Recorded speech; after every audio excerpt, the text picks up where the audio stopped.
Chapter 4 देख रहे हैं, motion in a plane. 3 girls skating on a circular ice ground of radius 200 metre. एक circular ice ground है जिसका रेडियस दिया हुआ है 200 मीटर। 3 लड़कियां हैं, पॉइंट पी से ये स्टार्ट कर रही हैं, क्यू तक आती हैं, डायमेट्रिकली अपोजिट है इसके, और अलग अलग पाथ लेती हैं। पी ने ये वाला पाथ लिया, किसी ने ये पाथ लिया, किसी ने ये पाथ लिया, किसी ने ये पाथ लिया। 3 पाथ है, 1 2 3। मैग्नीट्यूड क्या है डिस्प्लेसमेंट का इन तीनों के लिए, और for which girl is this equal to the actual length of the path skated. तीनों का बताना है कि डिस्प्लेसमेंट क्या है और किस किस लड़की का जो पाथ लेंथ है वो डिस्प्लेसमेंट के बराबर है। अब देखिए, तीनों का कोई भी रास्ता हो, ये पी से क्यू की तरफ जा रही है, डिस्प्लेसमेंट होता है शॉर्टेस्ट डिस्टेंस, यानी कि ये डिस्टेंस है। तो ये जो गर्ल है, ये बीच वाली, इनका डिस्प्लेसमेंट के बराबर होगा। तो डिस्प्लेसमेंट क्या है, ये मिनिमम डिस्टेंस है इनिशियल और फाइनल पोजीशन का। तो इस केस में जितने भी लड़कियां हैं वो स्टार्ट तो पी से कर रही हैं और पहुंच रही है क्यू पे। तो तीनों का जो डिस्प्लेसमेंट है वो बराबर है, यानी कि रेडियस के बराबर है 200 मीटर। अब 200 मीटर रेडियस है तो डायमीटर कितना होगा, 2 × 200 यानी कि 400 मीटर। यानी कि जो मैग्नीट्यूड है डिस्प्लेसमेंट का हर एक लड़की के लिए 400 मीटर है। और जो बी है, जिन्होंने ये पाथ लिया है, उनका एक्चुअल पाथ लेंथ ही डिस्प्लेसमेंट के बराबर है। एक साइक्लिस्ट है जो साइकिल चला रहे हैं, स्टार्ट हो रहे हैं ओ से स्टार्ट हो रहे हैं। एक सर्कुलर पार्क है जिसका रेडियस दिया हुआ है 1 किलोमीटर। वो कहां पर पहुंचते हैं, edge P of the park, और उसके बाद यहां आते हैं यहां से, और उसके बाद ये सर्कमफेरेंस का जो परिधि है उसकी तरफ चलने लगते हैं और रिटर्न करते हैं सेंटर ओ पे क्यू से। तो वो यू जाते हैं, यू चलते हैं और यू वापस चले आते हैं। राउंड ट्रिप में इनको समय लग रहा है 10 मिनट। आपको इनका नेट डिस्प्लेसमेंट निकालना है, एवरेज वेलोसिटी निकालनी है और एवरेज स्पीड निकालनी है। तो पहली चीज ये है कि समय का अंतराल दिया हुआ है 10 मिनट। दूसरा ये दिया हुआ है कि डिस्टेंस भी दिया हुआ है, 1 किलोमीटर इसका रेडियस है। तो हम ये भी डिस्टेंस निकाल सकते हैं। ये तो हमारे पास आर है, ये आर है, ये 1/4 अगर टोटल ले कुल मिला के तो कितना सर्कमफेरेंस होता है, 2πr। तो ये 1/4 है तो 2πr/4 इतना डिस्टेंस ये ले लेंगे, r + r, 2πr/4 + r + r, ये पूरा इन्होंने पाथ लेंथ कवर किया। लेकिन पहली चीज है नेट डिस्प्लेसमेंट। शुरुआत की इन्होंने और दोबारा वापस आ गए, इसका मतलब नेट डिस्प्लेसमेंट 0 हुआ। अब आगे बढ़ते हैं। डिस्प्लेसमेंट है वो क्या होता है, इनिशियल और फाइनल पोजीशन के बीच में दूरी। यहां पर साइक्लिस्ट साहब क्या कर रहे हैं, चल तो रहे हैं ओ से, लेकिन ऐसे पहुंचते पहुंचते पहुंचते ये वापस आ जा रहे हैं 10 मिनट में। तो नेट डिस्प्लेसमेंट इनका हो गया 0। एवरेज वेलोसिटी क्या होती है, जो डिस्प्लेसमेंट है नेट डिवाइडेड बाय टाइम। अब चूंकि ये 0 दिया हुआ है, टाइम कितना भी रहे ये आएगा 0, यानी कि नेट डिस्प्लेसमेंट 0 है तो एवरेज वेलोसिटी आ जाएगी 0। अगर एवरेज स्पीड निकालनी है तो टोटल पाथ लेंथ देना पड़ेगा, यानी 2πr/4 + r + r, यानी कि 2πr हर जगह r की जगह 1 लिख दीजिए आप। तो 1 1 1 यहां रख दिया। टोटल पाथ लेंथ कितना हो गया, OP PQ और QO। OP और QO तो रेडियस ही है और बाकी 2πr/4 जोड़ दीजिए इनको, पाई को 22/7 रख लीजिए या 3.14 रख दीजिए, आपका 3.570 किलोमीटर आ जाएगा। कुल मिला के जो समय ले रहे हैं 10 मिनट, 10 को 60 से डिवाइड करिए, यानी 1/6 आवर। अब स्पीड निकालनी है तो टोटल पाथ लेंथ आपका इतना आ गया है, ये वाला नंबर, और टाइम हमने 1/6 निकाला, दोनों को डिवाइड करिए, 21.42, ये आपकी एवरेज स्पीड आ जाएगी। On open ground motorist follows a track that turns to his left by an angle of 60 degree after every 500 metre. एक ओपन ग्राउंड है। अब मोटरिस्ट साहब जो मोटर चला रहे हैं वो एक ऐसा ट्रैक फॉलो करते हैं जो हर एक 500 मीटर के बाद लेफ्ट मुड़ जाता है एंगल 60 डिग्री से। Starting from a given turn, किसी टर्न से अगर स्टार्ट करें तो आपको डिस्प्लेसमेंट बताना है इनका 6th, 3rd, 6th और 8th टर्न में, और कंपेयर करना है आपको मैग्नीट्यूड इस डिस्प्लेसमेंट का जो वो टोटल पाथ लेंथ कवर करेंगे हर एक केस में। तो यहां से शुरुआत करते हैं, कहां, किसी भी पॉइंट से शुरुआत कर सकते हैं, बस आपको ये देखना है कि ये अगर यहां पर है तो कुछ ये दूरी चलते हैं 500 मीटर, उसके बाद ये सीधा 60 डिग्री पे मुड़ जाते हैं लेफ्ट में, फिर 60 डिग्री मुड़ जाते हैं, फिर 60 डिग्री मुड़ जाते हैं, इस तरीके से ये चलते रहते हैं। तो मोटरिस्ट, अगर हम थर्ड की बात करें, थर्ड पूछा गया है, तो यहां पर थर्ड पे कहां आ गए, ये एक पहला टर्न ये हुआ, दूसरा टर्न ये हुआ, थर्ड टर्न यहां हुआ, तो एस पे थर्ड टर्न ले रहे हैं। इसी तरीके से third, fourth, fifth, six turn ये हुआ, और 6, 7, 8 टर्न ये हुआ। तो मैग्नीट्यूड क्या होगा डिस्प्लेसमेंट का, अगर हम इस P और S की बात करें, क्योंकि ये थर्ड टर्न यहां से ले रहे हैं, तो इन दोनों को जोड़ दीजिए आप, इन पॉइंट्स को, ये होगा आपका शॉर्टेस्ट डिस्टेंस इनके बीच में। तो ये कितना हो जाएगा आपका 500, ये 500, और ये P बेसिकली VP और PV और VS। अब ये 500 मीटर है, ये भी 500 मीटर है। अगर आप देखें इनको, इसको और इसको ज्वाइन कर दूं सेंटर से, तो ये भी 500 मीटर होगा, ये भी 500 मीटर होगा, यानी कि एक तरीके से रेडियस कह सकता हूँ, रेडियस कहना ठीक नहीं होगा क्योंकि ये सर्कल नहीं है, बट स्टिल ये जो डिस्टेंस होगा हर एक सेंटर का किसी भी पॉइंट से, वो 500 मीटर होगा, अगर हम इसको ध्यान से देखें, क्योंकि ये 60 डिग्री बना रहा है और ये भी 60 डिग्री है पूरा। और टोटल पाथ लेंथ कितना होगा, यहां से यहां तक, यहां से यहां तक, यहां से यहां तक, ये तीन हम जोड़ देंगे, मेरे 500 500 500 1500 हो गया। अब 6 टर्न ये कहां पर लेंगे, जैसे मैंने बताया P पे लेंगे, P के लिए कितना डिस्प्लेसमेंट करेंगे, अब देखिए P से शुरुआत की इन्होंने, फिर P पे दोबारा आ गए, इसका मतलब डिस्प्लेसमेंट तो जीरो हो गया, तो डिस्प्लेसमेंट इसको जीरो कर दीजिए। लेकिन टोटल पाथ लेंथ कितनी होगी, क्योंकि हेक्सागन बन गया पूरा, तो 6 साइड, 1 2 3 4 5 6, 6 साइड, तो 500 को हम 6 बार मल्टीप्लाई कर देंगे, 3000 आ जाएगा, या 500 को 6 टाइम ऐड कर देंगे। अब 8 टर्न ये कहां करेंगे, R पे, जैसे मैंने आपको पहले बताया था। R से कितना डिस्टेंस होगा, यहां से यहां तक कितना डिस्टेंस होगा यहाँ पर, अब हमको यहां से यहां तक ये डिस्टेंस, तो ये हो गया, या PQ प्लस QR, या फिर और भी जोड़ेंगे अभी, क्योंकि डिस्टेंस तो और चल गए हैं। पहले मैं बात करता हूँ डिस्प्लेसमेंट की। डिस्प्लेसमेंट का मतलब ये है कि P से लेकर Q तक कितना डिस्टेंस हुआ, तो यहाँ पर ये है पूरा कॉस, ये पूरा 60 है। अगर आपको कोसाइन वाला फॉर्मूला यूज करेंगे, तो आप देखेंगे कि ये जो डिस्टेंस आएगा वो होगा P स्क्वायर प्लस, मतलब ये वाला PQ square plus QR square plus 2 into PQ into QR cos 60, क्योंकि ये पूरा एंगल 60 डिग्री। यहां से हम ये डिस्प्लेसमेंट निकालेंगे PR, जो कि करीबन 866 आएगा। अब बीटा मतलब एंगल निकालना है, तो tan इनवर्स, ये फिर से मैं आपको बताता हूं। अब आपको बीटा निकालना है, तो बीटा कैसे निकालेंगे आप, बीटा निकालने के लिए आपको थोड़ा सा इसमें एक डायग्राम में बनाता हूं। आपको ये बीटा चाहिए, ये एंगल, मतलब ये वाला एंगल चाहिए, तो उसके लिए हम क्या करेंगे, ये ट्रायंगल कुछ इस तरीके से है,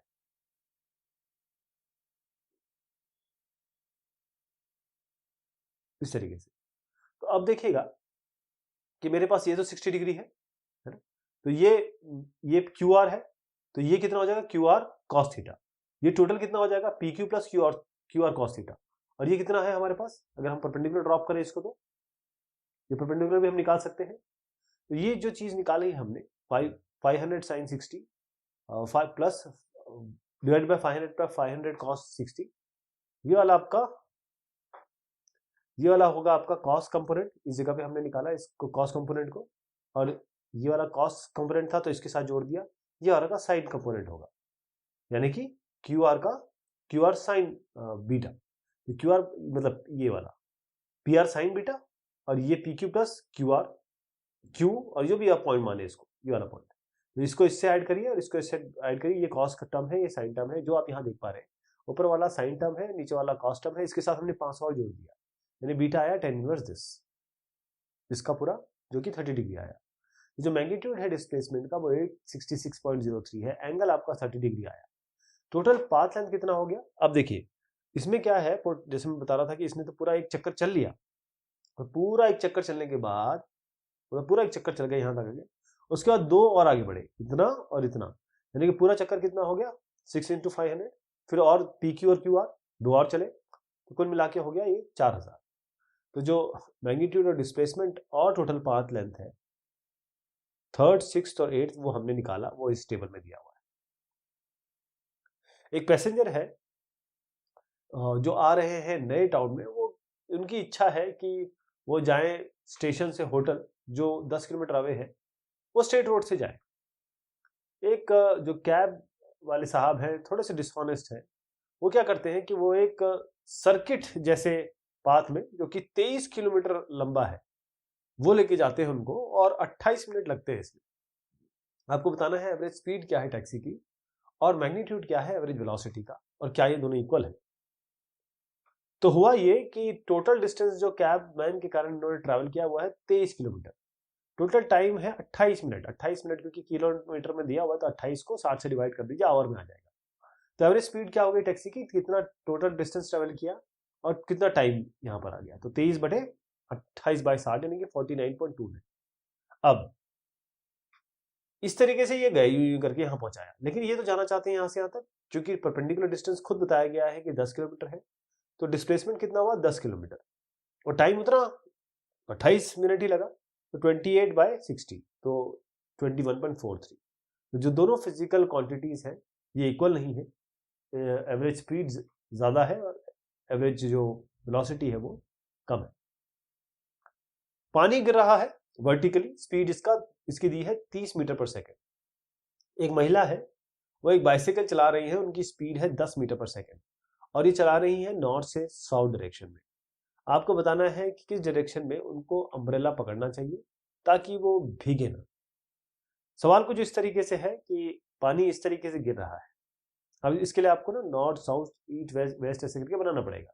लेकिन अब क्या है कि यहाँ पर नॉर्थ साउथ डायरेक्शन इस रेन का हमने कहा ये है, और जो वुमेन है वो राइड कर रही है बाइसिकल को, जिसका जिसका जो स्पीड है वो है 10 मीटर पर सेकेंड। तो अगर हम इस रेन को VR माने और इनकी साइक्लिस्ट जो है वो उनका नॉर्थ साउथ डायरेक्शन में कुछ इस तरीके से माने, तो VC हमारा वेलोसिटी साइक्लिस्ट की हो गई ऐसी, और वेलोसिटी इनकी VR इस तरीके से हो गई। वर्टिकली मैंने बता दिया, और वुमेन जो है वो इस तरीके से नॉर्थ साउथ डायरेक्शन में अपना स्पीड है इनकी। तो अब छतरी कैसे पकड़ेंगे, तो छतरी पकड़ने का जो तरीका होगा, अगर इनको बरसात से बचना है तो रिलेटिव वेलोसिटी देखनी पड़ेगी हम रेन की क्या है। तो ये अगर V हमको निकालना है, ये VC है, जरा इसको माइनस कर लीजिए क्योंकि ये इस डायरेक्शन में जा रही है, माइनस करेंगे तो ये डायरेक्शन हो गया -VC। हाँ, ये VR है, तो यहां पर ये भी क्या बनेगा, VR प्लस ऑफ -VC, यानी VR प्लस ऑफ -VC, यानी 30 प्लस ऑफ -10 यानी कि 20। और tan थीटा क्या होगा, ये एंगल क्या होगा, ये होगा VC ये बाय VR यानी कि 10/30। थीटा निकालेंगे tan इनवर्स 1/3 जाएंगे तो ये आपका 18 डिग्री आएगा। यानी जो महिला है उनको अम्ब्रेला पकड़ना पड़ेगा टुवर्ड्स साउथ, एंगल क्या होगा करीबन 18 डिग्री वर्टिकल के साथ।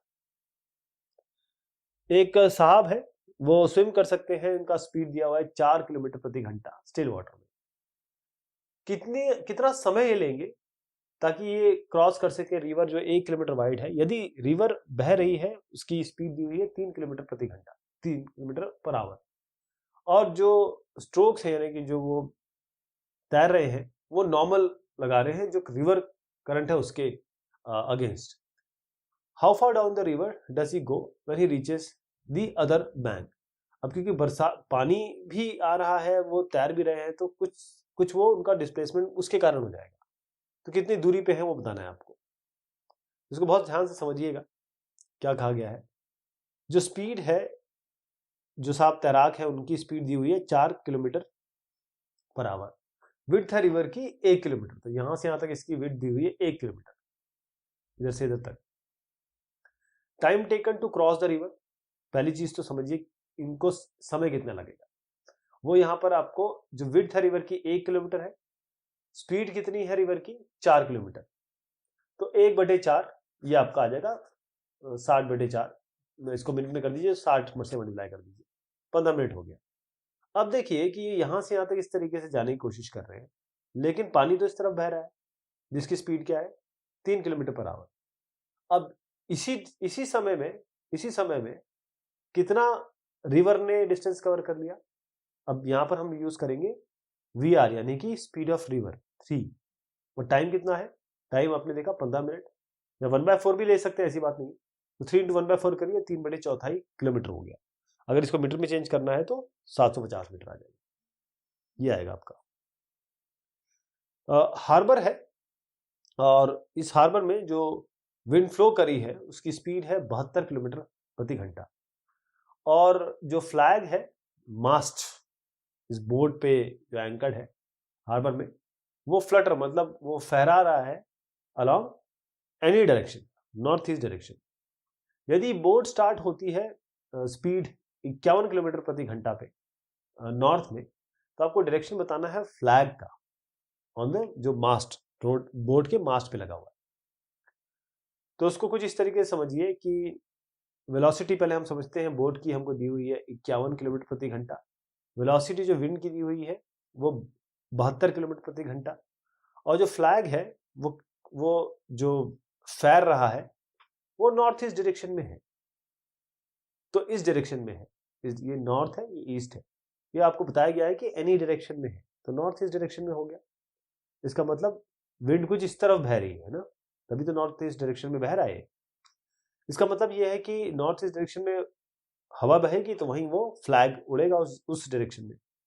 अब जो शिप सेल होगा नॉर्थ की तरफ, अगर इस तरफ सेल होगा तो फ्लैग इसी डायरेक्शन में जाएगा, लेकिन रिलेटिव वेलोसिटी क्या होगी, अगर मैं VB बोट की मानूं और VW आपके विंड की मानूं, तो रिलेटिव वेलोसिटी क्या होगी विंड की with respect to boat, VWB क्या हो जाएगा, जो VW और VB रिलेटिव वेलोसिटी होगी, लेकिन पहले मैं इनके बीच में एंगल की बात कर लूं। एंगल क्या होगी, एंगल देखिए कुल मिला के आपका एक 90 डिग्री बन रहा है कोण, और एक 45 डिग्री बन रहा है कोण। और अगर मैं इसकी बात करूं tan बीटा की, अगर मुझे ये बीटा निकालना है, ये वाला एंगल, तो ये कितना आएगा tan बीटा निकालने के लिए 51 sin 90 + 45। अब हमने कंस्ट्रक्शन किया है, देखिए ये जो VB है, ये VW है, VB को जरा अपोजिट डायरेक्शन में किया हमने -V। अब ये जो एंगल है पूरा का पूरा यहां से यहां तक, क्योंकि मुझे पता है कि ये 90 डिग्री है, ये मुझे पता है कि नॉर्थ ईस्ट जो होता है, मतलब अगर ये नॉर्थ है ये ईस्ट है, नॉर्थ ईस्ट 45 डिग्री होता है, तो ये 40 है, ये पूरा 90 है, तो 90 + 45 तो यहाँ से आया। लेकिन अगर मुझे tan बीटा निकालना हो, ये एंगल निकालना हो, तो मैं कैसे निकालूंगा, इसका फॉर्मूला हम थ्योरी में भी देख चुके हैं। तो इसके लिए हम क्या करेंगे, 51 sin 90 + 45 और 72 + 51 cos 90 + 45, यहाँ वैल्यू रख दीजिए, आपका बीटा आ जाएगा tan इनवर्स 1.0038, जो कि 45.11 आया। अब जो एंगल है इस डायरेक्शन के रिस्पेक्ट में क्या होगा, आपको इसको 45 डिग्री से माइनस करना पड़ेगा। तो 45 डिग्री से माइनस करेंगे, ये भी 45 ये भी 45 है, तो 0.11 डिग्री, यानी जो फ्लैग है वो फ्लटर करेगा ऑलमोस्ट, क्योंकि 0.11 डिग्री इसके साथ आ रहा है इस डायरेक्शन के साथ, तो ऑलमोस्ट इस डायरेक्शन में ये फैल रहा होगा। एक सीलिंग है लॉन्ग हॉल की, वो 25 मीटर लंबी है। आपको बताना है वो क्या मैक्सिमम हॉरिजॉन्टल डिस्टेंस होगा जिससे हम बॉल को थ्रो करेंगे, जिस एक स्पीड 40 मीटर पर second can go without hitting the ceiling of the hall. अब ये है कि 25 मीटर हाइट आपको दी हुई है, मैं इसका डायग्राम आपको बता सकूं इस तरीके से, 25 मीटर हाइट है, आपको मैक्सिमम हॉरिजॉन्टल डिस्टेंस बताना है जिससे बॉल को थ्रो किया जाए, स्पीड 40 मीटर पर सेकेंड है, can go without hitting the ceiling of the hall, ceiling को न टच करे और मैक्सिमम डिस्टेंस कितना चला जाए। तो स्पीड आपको दी हुई है 40 मीटर पर सेकेंड, मैक्सिमम हाइट दी है 25। प्रोजेक्टाइल मोशन की बात हो रही है ये, तो मैक्सिमम हाइट जो बॉडी जिसको एंगल थीटा से हम भेजेंगे वो है h = u² sin² θ/2g। आपको h दिया हुआ है, u दिया हुआ है, थीटा आपको अभी पता नहीं है, 2 × g 9.8। इसका मतलब साइन थीटा यहाँ से निकल के आएगा, अगर साइन थीटा निकालना है तो साइन इनवर्स कर देंगे, तो ये इसका अगर आप साइन इनवर्स देखेंगे 33.60 एंगल आ रहा है। अब रेंज की बात हो रही तो हॉरिजॉन्टल रेंज होता है u² sin 2 θ/g। थीटा अभी हम निकाल चुके हैं ना, थीटा अभी हम निकाल चुके हैं, इसको यहाँ रख देंगे, u हमको पता है 40², और ये सारी वैल्यू रख के हम देखेंगे कि हमारा 150.53 मीटर आएगा। एक क्रिकेटर है, वो बॉल को थ्रो कर सकते हैं, मैक्सिमम हॉरिजॉन्टल डिस्टेंस 100 मीटर तक। कितना हाई, कितनी दूरी, मतलब वर्टिकली कितना दूर ये अबव द ग्राउंड ये उस बॉल को फेंक सकते हैं। तो मैक्सिमम हॉरिजॉन्टल डिस्टेंस जो आपको दिया हुआ है 100 मीटर। अब ये इनका कहना है कि अगर मैक्सिमम हॉरिजॉन्टल डिस्टेंस आपका 100 मीटर है तो क्रिकेटर जो बॉल थ्रो करेंगे मैक्सिमम हॉरिजॉन्टल डिस्टेंस कवर करने के लिए वो किस पे करेंगे, 45 डिग्री एंगल पे। हम जानते हैं कि 45 डिग्री होना चाहिए तभी ये मैक्सिमम डिस्टेंस ट्रेवल करेगा। तो जो रेंज है, प्रोजेक्शन वेलोसिटी अगर वी दी है, उसको किस तरीके से दिखाया जाता है, r equal to u square sine 2 theta by g. R आपको 100 दिया हुआ है, ये थीटा मैंने कहा 45 डिग्री, तो 2 थीटा कितना हो जाएगा 90 डिग्री। तो यू स्क्वायर बाई जी आपका 100 आ गया। यानी कि बॉल मैक्सिमम हाइट कब अटेन करेगी, जब ये इस तरीके से फेंका जाएगा। अब इस मोशन के लिए थोड़ा सा अलग फॉर्मूला यूज होगा, यानी कि जो फाइनल वेलोसिटी है, अगर आप ऊपर फेंक रहे हैं तो फाइनल वेलोसिटी किसी पॉइंट पे 0 हो जाएगी, इनिशियल वेलोसिटी किसी पे फेंकी जाएगी, और हाइट कवर की मान लीजिए h, एक्सेलरेशन लग रहा है माइनस जी नीचे, तो we square minus you square equal to minus 2gh, जी की जगह मतलब a की जगह हमने माइनस जी रखा। अब देखिए यू स्क्वायर बाय जी, अगर मैं इसको थोड़ा सा रीअरेंज करूं, या एक काम करें कि पूरे इसको सबको मैं को इस तरीके से ले आऊं कि भाई मुझे कहीं ना कहीं से यू स्क्वायर बाय जी मिल जाए। तो मैं अगर इसको रीअरेंज करूंगा तो मेरे पास h इक्वल टू, मैं आपको ये बताना चाह रहा हूँ कि फाइनल वेलोसिटी 0 हो जाएगी, इसको 0 कर दीजिए। तो h क्या आएगा, यू स्क्वायर माइनस माइनस हटा दीजिए, यू स्क्वायर बाय 2g, और यू स्क्वायर बाय जी तो 100 है ही हमारे पास, उसको यहाँ रख दीजिए, बाय 2 यहाँ रख दीजिए, तो हाफ इंटू 100 यानी कि 50 मीटर आ गया। एक stone tied to the end of a string 80 centimetre long, तो एक पत्थर बंधा हुआ है एक स्ट्रिंग, एक धागे से जो 80 सेंटीमीटर लॉन्ग है, उसको हॉरिजॉन्टल सर्कल में घुमाया गया कांस्टेंट स्पीड से। यदि स्टोन बनाता है 14 रेवोल्यूशन 25 सेकंड में, क्या मैग्नीट्यूड है, क्या डायरेक्शन है एक्सेलरेशन का इस स्टोन का। तो यूनिफॉर्म सर्कुलर मोशन की बात चल रही है यहाँ पे। लेंथ दिया हुआ है 80 सेंटीमीटर, डिवाइड कर देंगे 100 से तो 0.8 मीटर में आएगा। नंबर ऑफ रेवोल्यूशन 14 दिया गया है, टाइम टेकन 25 दिया हुआ है। फ्रीक्वेंसी क्या होती है, नंबर ऑफ रेवोल्यूशन और कितना टाइम इसने लिया, तो 14/25 ये आपकी फ्रीक्वेंसी आ जाएगी। एंगुलर फ्रीक्वेंसी होती है ओमेगा, जो कि 2 पाई इंटू फ्रीक्वेंसी होता है, तो 2 इंटू 22/7, और ये इसको यहाँ रख दीजिए तो 88/25 आ जाएगा। तो सेंट्रीपिटल एक्सेलरेशन क्या होगा, AC omega square R. Omega square R मतलब इसका स्क्वायर करिए और आर से मल्टीप्लाई कर दीजिए, जो कि 0.8 निकाला, तो 9.9 मीटर पर सेकंड स्क्वायर आ गया। और जो डायरेक्शन है सेंट्रीपिटल एक्सेलरेशन का, वो हमेशा डायरेक्टेड होगा स्ट्रिंग के अलोंग और टुवर्ड्स द सेंटर, हर एक पॉइंट पे। एक एयरक्राफ्ट है, ये हॉरिजॉन्टल लूप परफॉर्म करता है, रेडियस दिया हुआ है 1 किलोमीटर और स्टेडी स्पीड है इसकी 900 किलोमीटर पर आवर। आपको इसका सेंट्रीपिटल एक्सेलरेशन और एक्सेलरेशन ड्यू टू ग्रेविटी को कंपेयर करना है। तो जो चीज दी है वो लिख लेंगे। रेडियस जो है लूप का वो है 1 किलोमीटर, यानी कि मल्टीप्लाई कर दीजिए 1000 से, तो 1000 मीटर आ गया। स्पीड दी है 900 किलोमीटर प्रति घंटा, 5/18 से मल्टीप्लाई करेंगे तो मीटर पर सेकंड आ जाएगा।